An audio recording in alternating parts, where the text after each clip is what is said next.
What would you do if a single word, just one, erased your entire future? If you were 17 sitting in a courtroom for a high school fight and the judge looked down from the bench and muttered the word life, would you freeze? Would you cry? Or would you pick up your phone and call the one man who could make the entire justice system tremble? That was the moment time stopped for Malik Carter. The courtroom went deathly still. A light buzzed overhead. Even the air felt heavier.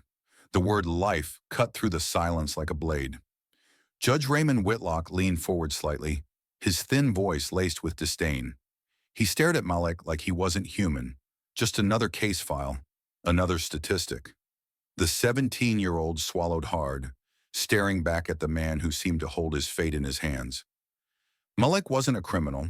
He was a high school junior with no record, captain of the basketball team, and a dream of attending Howard University. But one parking lot scuffle had brought him here. His mother, Denise Carter, covered her mouth with trembling fingers. "No, no, he didn't say that," she whispered. But he had. Everyone heard it. "Your Honor," stammered Andrea Lewis, Malik's overworked public defender. "With all due respect, did you just say life?" Whitlock didn't answer. His face remained blank, but there was a flicker of something in his eyes. Something smug. He straightened. "Court will reconvene after recess." The gavel struck once, sharp as thunder. Chaos erupted. Reporters shouted. Family members gasped. Jurors exchanged looks of disbelief. Malik sat frozen, unable to breathe. "Life?" The word echoed in his skull. He felt his mother's hands grip his shoulders as deputies led him away. "Baby," she said through tears, "don't you let that man decide who you are." Inside the holding room, Malik sat on the cold metal bench, shaking. The gray walls felt like they were closing in. He stared at his trembling hands. "He said life," he whispered to himself. He pulled out his phone and scrolled through his contacts until he stopped on one name. Dad. He had never called him directly before. Nathaniel Carter wasn't just his father. He was the U.S. Attorney General, the man who enforced the law across the nation, and now for the first time, Malik needed him. The line rang twice before a deep, calm voice answered. "Malik? What's wrong?" "Dad, he said life." The judge. He looked right at me and said it. There was silence. Then a sound. Papers rustling, a chair scraping. "Say that again." "He said life, Dad." "Like, that's what I deserve," Nathaniel's voice hardened instantly. "Stay calm, son. Don't let them break you. I'm coming." The call ended. Denise collapsed into a chair outside the courtroom. Andrea whispered, "This is going to blow up. You have no idea." And she was right. By sundown, the word life would no longer belong to one courtroom in Georgia. It would belong to the entire nation. The next morning, Mon County Courthouse was surrounded by satellite trucks and reporters. News anchors shouted into cameras. A judge allegedly said life to a 17-year-old boy charged over a school fight. Protesters gathered with signs reading "Fair Trial for All" and "Stop Judicial Bias." Inside, the hallways buzzed with nervous energy. Court clerks whispered to each other. Deputies stood at every corner. Andrea Lewis sat beside Malik, who wore the same plain gray shirt as yesterday, his wrists still cuffed. When the courtroom doors opened, everyone turned. A tall man in a navy suit entered, flanked by two aides. His stride was calm, his expression unreadable, but his presence was undeniable. Nathaniel Carter, the Attorney General of the United States, was here. Denise's breath caught. She stood, her eyes wet with relief. "He came," she whispered. Nathaniel placed a reassuring hand on her shoulder before sitting in the front row. Cameras flashed as he passed. Reporters whispered furiously. Judge Whitlock entered from chambers moments later, his face tight. He glanced toward Nathaniel, recognition flashing briefly, then annoyance. He adjusted his robe, pretending nothing had changed. "Court is now in session," he said. Andrea rose immediately. "Your Honor, before we proceed, I must place on record that during yesterday's hearing, the court clearly uttered the word life prior to any sentencing deliberation. Multiple witnesses heard it. This constitutes bias." "We move for recusal," the audience murmured. Whitlock's eyes narrowed. Are you suggesting this court cannot act impartially? Andrea's voice steadied. I'm not suggesting it, Your Honor. I'm stating it. A slow gasp rippled through the room. Denise clutched her hands together, whispering prayers. Whitlock slammed his gavel. Motion noted. We'll address it tomorrow. Court adjourned. The gavel struck again. Cameras flashed. Reporters darted for the exits. In the hallway, a journalist whispered to her cameraman, "That's the Attorney General's son in there." This just became national outside. Crowds chanted louder, "Justice for Malik! Justice for Malik!" Denise and Andrea stood by the courthouse doors as Nathaniel approached. "We'll handle this," he said, "but from now on, everything changes." By evening, every news station in America was running the story. Hashtags trended, hashtag justice for Malik, hashtag the Whitlock remark, hashtag courtroom bias. And Judge Whitlock, once an untouchable name in Southern law, became the most watched man in the country. The next day, the courthouse was packed beyond capacity. Reporters from CNN, FOX, and BBC crowded outside. Security tightened. The chants outside shook the marble floors. When Nathaniel entered the courtroom, silence fell. Even the judge hesitated before speaking. "We are here to address motions regarding this case," Whitlock began. Andrea stood. "Your Honor, before we continue, we submit affidavits from witnesses confirming you said life. The defense renews its motion for recusal." Whitlock's voice hardened. "The court has not issued any sentence. My words were misinterpreted." Nathaniel rose slowly from his seat. The room seemed to hold its breath. "Your Honor," he said, voice calm but commanding, "I am here not only as Malik's father, but as the chief protector of justice in this nation. When a judge's remarks suggest prejudice before a verdict, it shakes the very foundation of public trust." Whitlock's gavel slammed. "Mr. Carter, you are not counsel of record." "Irregular, yes," Nathaniel replied evenly, "but necessary. Because when a young man's life is at stake, irregular becomes essential." A buzz spread through the room. Cameras clicked. Denise covered her mouth, tears forming as she watched her husband defend their son not as a politician, but as a father. "The court does not bend to media pressure," Whitlock barked. "This isn't about media," Nathaniel shot back. "It's about morality. Judges are meant to serve justice, not themselves." Whitlock's jaw clenched. "Court will recess for 1 hour." He stormed off, robe sweeping behind him. The room exploded in noise. Reporters ran for the doors. Outside, chants grew louder, echoing down the street. Nathaniel turned to Malik and placed a hand on his shoulder.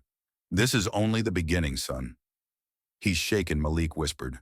"Dad, thank you."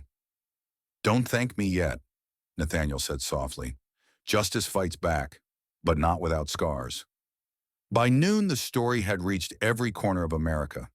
Satellite trucks filled the streets. News anchors spoke with urgency. The Attorney General personally confronts a state judge, an unprecedented moment in U.S. history. Protesters camped overnight, holding candles, signs, and hope. On social media, hashtag Justice for Malik reached millions. Inside, Malik sat with his mother in the waiting room. The muffled roar of protesters filled the air. "I didn't want this," he whispered. "I just wanted my life back." Denise stroked his hand gently. "Sometimes we don't choose the fight, baby. The fight chooses us." When the court reconvened, Andrea submitted transcripts, witness statements, and even audio recorded by a spectator's phone. Whitlock listened, his face expressionless. "Ms. Lewis," he said at last, "are you implying this court predetermined its sentence?" "I'm not implying anything," she said, her voice unwavering. "The evidence speaks for itself." Nathaniel stood again. "Your Honor, if the word life was not meant as a sentence, then say so. Say it here." On record, the judge's face twitched. The silence was unbearable. Finally, he cleared his throat. "This court acknowledges that the remark may have been misinterpreted." "No sentence has been decided."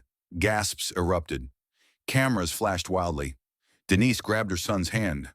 Andrea's lips curved into the smallest smile. Nathaniel whispered. He blinked. Outside, the crowd cheered as the news spread. The first public admission of judicial bias in years. But the battle was far from over. Tomorrow's sentencing would be decided, and the world would be watching. The final day drew the largest crowd yet. The courthouse steps overflowed with protesters chanting, "Let the boy live!" Reporters broadcast live from every angle. Inside, Malik sat at the defense table, his mother and father behind him, Andrea at his side. His hands trembled, but his eyes were steady. Andrea rose for closing arguments. Her voice carried like a heartbeat through the courtroom. This case isn't about denying what happened. It's about proportion, about fairness. Malik Carter is a 17-year-old boy who made one mistake, not a monster to be caged for life, a justice system that forgets mercy, forgets its purpose. She paused, meeting the judge's eyes. Yesterday, you acknowledged that your words may have been misinterpreted. Today, you have the chance to prove this court is not beyond redemption.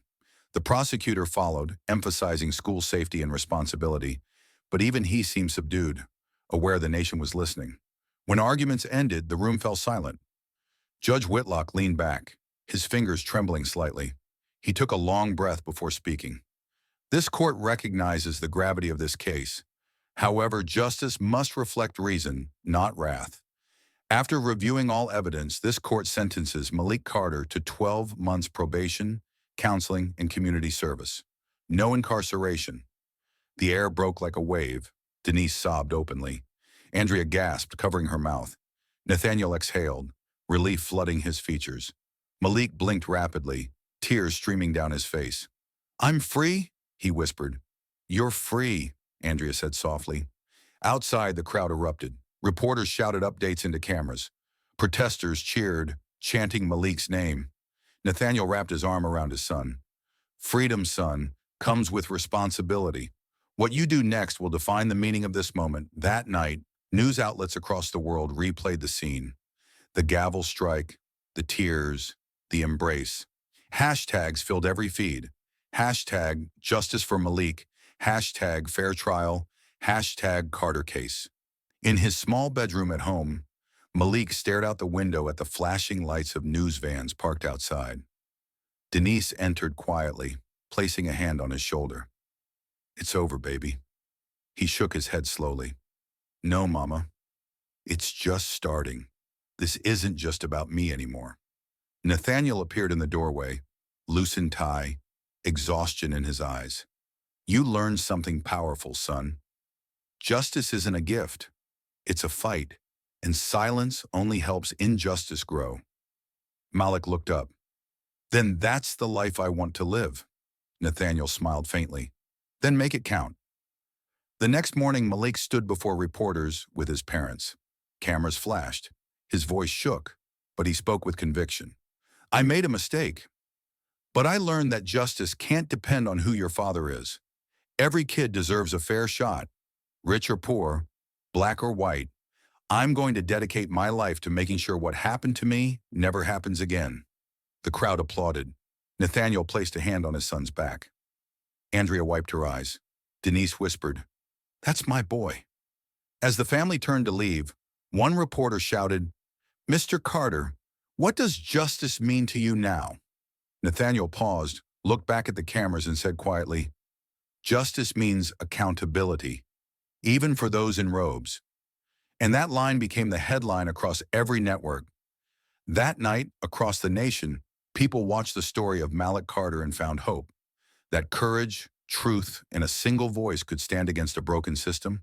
And somewhere, Judge Whitlock sat alone in his chambers, staring at the same word that started it all. Life. But now it didn't belong to him anymore. It belonged to Malik. Moral of the story, justice must never be selective. Power means nothing without accountability. And sometimes it takes one frightened teenager and a single word to remind a nation that silence is not justice.